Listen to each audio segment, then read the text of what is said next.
জীবন জিজ্ঞাসার উত্তরে মা শারদা, স্বামী ধ্যানানন্দ। 1893 খ্রিস্টাব্দে স্বামীজি একটি পত্রে লিখেছিলেন, হে ভগবান, আমরা কি মানুষ? ওই যে পশুবধ হাঁড়ির ডোম তোমার বাড়ির চারিদিকে, তাদের উন্নতির জন্য তোমরা কি করেছো? তাদের মুখে এক গ্রাস অন্ন দেবার জন্য কি করেছো বলতে পারো? তোমরা তাদের ছোঁও না, দূর দূর করো। আমরা কি মানুষ? এখন ধর্ম কোথায়? খালি ছুঁদ মারবো, আমায় ছুঁয়ো না, ছুঁয়ো না। আরও একাধিক পত্রে স্বামীজি ভারতীয় সমাজ জীবনের এই দুঃসহ চিত্রটি তুলে ধরেছেন।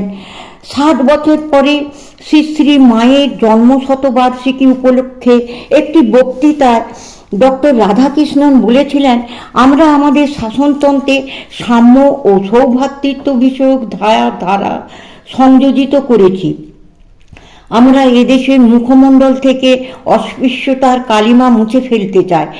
এসব এখনো স্বপ্ন, এখনো ভবিষ্যতের গর্ভে। তারপর আরও 30 বছর হয়ে গেছে, এখনো হরিজন নিগ্রহ অবাধে চলেছে। তাই আজও আমাদের সমাজ জীবনের এই আকুল জিজ্ঞাসা, জাতির এই কলঙ্কমোচন এতদিনও হলো না কেন এবং কিভাবে হবে?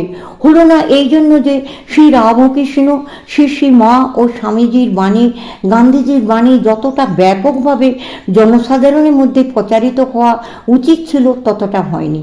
শ্রী শ্রী মায়ের কথা আমরা আলোচনা করছি। হিন্দু বিধবা ব্রাহ্মণী হয়েও মা তথাকথিত ম্লেচ্ছ নিবেদিতা প্রমুখ বিদেশিনীদের সঙ্গে একত্রে ভোজন করতে সংকুচিত হননি।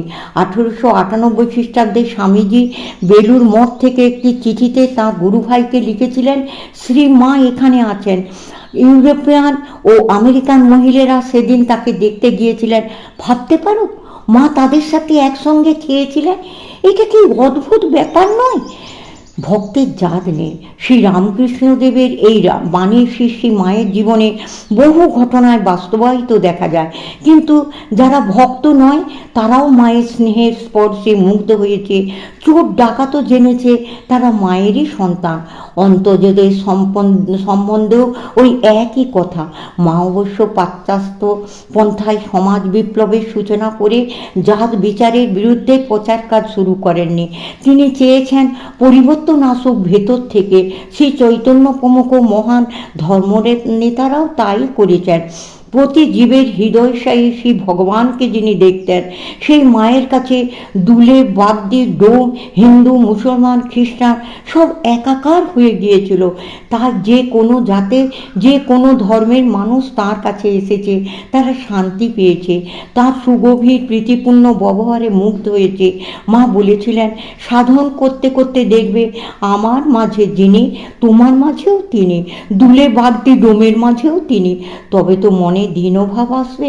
মায়ের এই দিব্য বাণী এবং তার পবিত্র জীবনের সশব্দ অনুদান যদি আমরা করি, তাহলে সমাজ জীবন থেকে অস্পৃশ্যতার কালিমা দূর করার পথে নিঃসন্দেহে আমরা অনেক দূর এগিয়ে যাব। ব্যক্তি, পরিবার, সমাজ ও জাতির জীবনে বহু জিজ্ঞাসা রয়েছে। সেগুলির উত্তর আমরা পেতে পারি শ্রী শ্রী মায়ের জীবন ও বাণীতে। কথাটা অতিশয়োক্তি শোনাবে, কিন্তু তবু সত্য। বিচার বিশ্লেষণ করলে দেখা যাবে মানুষের সমস্ত কর্মের মূলে আছে দুঃখ নিবৃত্তি ও সুখ প্রাপ্তির আকাঙ্ক্ষা। কিন্তু হাজারে একজনও জানে না আসল সুখ কোথায় এবং কিভাবে বা দুঃখের আত্যন্তিক নিবৃত্তি হতে পারে। তাই বিষয়ের মধ্যেই মানুষ সুখ খোঁজে, কিন্তু বিষয় ভোগে যে সুখ আছে তা ক্ষণিক, এবং বিষয় লালসার ফলে মানুষ যে পথ ধরে তাতে অনিবার্যভাবেই পায় আঘাত, আঘাতের পর আঘাত। এই আঘাত ঈপ্সিত যদি তার দ্বারা মানুষের প্রকৃত জীবন জিজ্ঞাসা শুরু হয়, যে পথে যুগে যুগে অধ্যাত্ম পথিকরা অগ্রসর হয়ে পরিশেষে চির শান্তির অধিকারী হয়েছেন, সেই পথের সন্ধান করে দুঃখ পরিক্লিষ্ট মানুষ ক্রমে স্বাস্থ্য ও মহাজনদের বাণীর সঙ্গে পরিচিত হয়ে জানতে পারে ত্যাগ, তপস্যা, বিচার কী এবং কেন, প্রার্থনা, জপ, ধ্যান কী, কি তার সার্থকতা, পথ কি, পথের শেষ কোথায়। মানুষের এইসব চিরন্তন জীবন জিজ্ঞাসার উত্তর আমরা নিশ্চয়ই পাই অতীতের অবতার তথা কৃতকৃত্য মহামানবদের জীবন ও বাণীতে। কিন্তু এই যুগে আমরা শ্রী মা সারদা দেবীর জীবন ও বাণীতে যে সহজ সরল উত্তর পাই তারই কিছু সংক্ষেপে আলোচনা করব। প্রথমে উল্লেখ্য যে মায়ের উপদেশ অদ্বৈত বেদান্তে সর্বোচ্চ তত্ত্ব নিহিত রয়েছে। সুতরাং মা যে অদ্বৈতামৃত বা বর্ষিণী, এতে কোনো সন্দেহ নেই, এবং সেই অদ্বৈত তত্ত্বের পরিপ্রেক্ষিতেই মায়ের সমস্ত উপদেশ গ্রহণ করতে হবে। মা বলেছিলেন, জ্ঞান হলে ঈশ্বর টিশ্বর সব উড়ে যায়। টিশ্বর এই শব্দটির অর্থ করা যায় জীব জগৎ। ফলে মায়ের কথাটি দাঁড়ায়, জ্ঞান হলে ঈশ্বর জীব জগৎ সব উড়ে যায়। এটি অদ্বৈত বেদান্তের একটি মূলীভূত সিদ্ধান্ত। যখন সাধকের অহং বিলুপ্ত হয়, তখন জ্ঞানের পরাকাষ্ঠায় নির্বিকল্প সমাধিতে ঈশ্বর জীব ও জগতের অস্তিত্ব অনুভূত হয় না। নির্গুণ ব্রহ্ম মাত্রই প্রকাশিত থাকেন। নির্গুণ ব্রহ্মই মায়াতে ঈশ্বর জীব জগৎ হয়েছেন। ঈশ্বর জীব ও জগৎ মায়িক, পারমার্থিক সত্য নয়। নির্গুণ ব্রহ্মই একমাত্র পারমার্থিক সত্য। সুতরাং আলোচ্যমান মায়ের বাক্যটিতে জ্ঞানের অর্থ নির্গুণ ব্রহ্মের জ্ঞান। এই জ্ঞানই জীবের চরম লক্ষ্য। এখানেই পথের শেষ। বিচার পথে এই জ্ঞান হয়, কিন্তু সে পথ অতি কঠিন। তাই মা তার জনৈক শিষ্যকে বলেছিলেন, ওই পথ বড় কঠিন, তোমরা ঠাকুরকে ডাকো, তিনি সময় হলে জানিয়ে দেবেন। মায়ের এই উক্তিটি কোনো ব্যক্তি বিশেষের জন্য নয়, কয়েকজন বিশেষ ব্যক্তির জন্যও নয়, এটি একটি সর্বজনীন সত্য। গীতার 12 অধ্যায়ের 5 শ্লোকে ভগবান শ্রীকৃষ্ণ ওই কথাই বলেছেন। ঠাকুরকে ডাকা মানে অবতারের স্মরণ নেয়া, অবতারের স্মরণ নেয়া মানে ঈশ্বরের স্মরণ নেয়া, কারণ অবতার নররূপী ঈশ্বর। মা বলেছিলেন, ভগবত তত্ত্ব আলোচনা করতে করতে তত্ত্ব জ্ঞানের উদয় হয়। কাশীতে শ্রী ভগবান মাকে নারায়ণ মূর্তিতে দর্শন দিয়ে বলেছিলেন, ঈশ্বর তত্ত্ব না করলে কি তত্ত্বজ্ঞানের উদয় হয়? শ্রী ভগবানের এই কথা এবং মায়ের ওই কথা দুটির অর্থই একই। অর্থটি হলো এই যে, নির্গুণ নিরাকার ব্রহ্মের জ্ঞান লাভ করতে হলে সগুণ সাকার ব্রহ্মের উপাসনা একান্ত প্রয়োজন। গীতাদি শাস্ত্রেও এই কথা সমর্থন পাওয়া যায়। বস্তুত ঈশ্বরের কৃপাভিন্ন নির্গুণ ব্রহ্মের জ্ঞান হতেই পারে না। এটিও অদ্বৈত বেদান্তের একটি অকাট্য সিদ্ধান্ত। তাই ঈশ্বরের কৃপালাভের জন্য ত্যাগ, তপস্যা, বিচার, জপ, ধ্যান ইত্যাদির ব্যবস্থা যুগ যুগ ধরে প্রচলিত হয়েছে। শ্রী মাও এগুলির প্রত্যেকটি সম্বন্ধে উপদেশ দিয়ে গেছেন। ত্যাগের প্রসঙ্গে মা শ্রী রামকৃষ্ণের অনুপম দৃষ্টান্তটি তুলে ধরে বলতেন, তাঁর শ্রী রামকৃষ্ণের ত্যাগই হলো বিশেষত্ব। তপস্যার প্রসঙ্গে বলতেন, তপস্যা দরকার। এই যোগেন এখনও কত উপবাস করে, যোগেন কতবার চাতুর্মাস্য করেছে, একবার শুধু কাঁচা দুধ ও ফল খেয়েছিল। বিচারের কথায় মা বলেছেন, সর্বদা বিচার করবে।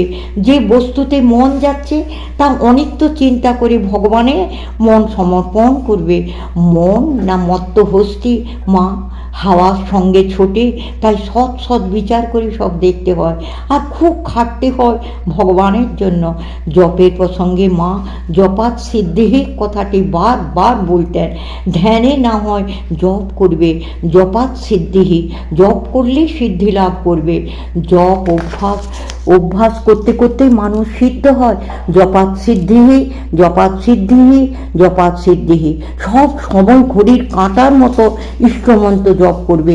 মন না বসলেও জপ করতে ছাড়বে না। নাম করতে করতেই মন আপনি স্থির হবে, বায়ুহীন স্থানে দীপশিখার মতো। ধ্যানের প্রসঙ্গে মা বলেছিলেন, ধ্যান হলো তো সবই হলো, এটি মোক্ষম কথা। ধ্যানের শক্তিতে আমরা আমাদের নিজ শরীর হইতে বিচ্ছিন্ন হই। তখন আত্মা আপনার সেই জন্মহীন মৃত্যুহীন স্বরূপকে জানিতে পারে। ধ্যানই সমাধিতে পর্যবসিত হয়। গভীর ধ্যানই সমাধি। নির্বিকল্প সমাধিতে ব্রহ্মকারা চিত্তবৃত্তি নির্গুণ ব্রহ্মের আবরক অজ্ঞান ধ্বংস করলে নির্গুণ ব্রহ্ম প্রকাশিত হন। তখনই হৃদয়ের গ্রন্থিভেদ হয়, সমস্ত সংশয় ছিন্ন হয়। সংশয় থেকেই যাবতীয় জিজ্ঞাসা। সমস্ত সংশয় দূর হলে সর্ববিধ জীবন জিজ্ঞাসারও অবসান হয়। সেই ব্যক্তিরও আর কিছু পাবার বা জানবার বাকি থাকে না। এসব অতি পরিচিত কথা, কিন্তু নিত্য সত্য। এই সত্যের প্রয়োগ কিভাবে বর্তমান সমস্যা সংকুল জীবনে সম্ভব তা শ্রী শ্রী সারদা দেবী দেখিয়ে গেছেন।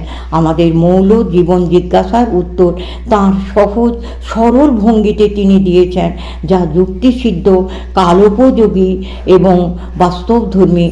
তিনি তত্ত্বদর্শিনী, তাই তাঁর পক্ষে এটা সম্ভব হয়েছিল।